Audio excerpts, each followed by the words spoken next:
Hydraa commissioner గారి మీద high court contempt కేసులు 31 ఉన్నాయి సార్ ఈ రోజుకి. హైడ్రా కొంత అత్యుత్సాహంగా పనిచేస్తుందా ఏందనేటువంటి ఒక వాదన వినిపిస్తా ఉంది సార్. చేయాల్సిన దానికంటే ఎక్కువ చేసి మేము మీ దాంట్లో కూలగొడతాం, మీరు నిరూపించుకోరు, ఇక మీరు బోర్డు బాటేసిపోతాం, మీరు నిరూపించుకోరంటే ఆయన రాత్రిలో లేకపోతే ఇంకేదో లంచ్ మోషనో లేకపోతే హౌస్ మోషన్ పిటిషన్లు వేసుకొని అప్పటికప్పుడు స్టేలు తెచ్చుకోవాల్సినటువంటి పరిస్థితి సార్. ఈ విచ్చలవిడితనం కూడా హైడ్రాకు మంచిది కాదు సార్. మంచి ఏంది చెడేంది అనేది చూసుకోవాలి. హైడ్రా అవసరం సార్, మేము కాదంటలేము, రక్షణ అనేది అవసరం సార్. కానీ హైడ్రా కమిషనర్ గారు గతంలో చెప్పినారు సార్, ఏమని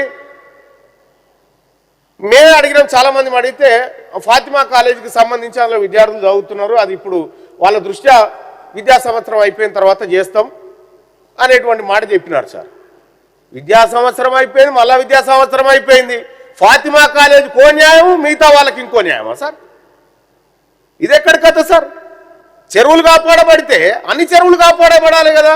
మనకు అనుకూలమైన వాళ్ళ చెరువులు వాళ్ళు కబ్జా పెట్టుకునే చోట కాపాడమంటే కుదరదు కదా సార్.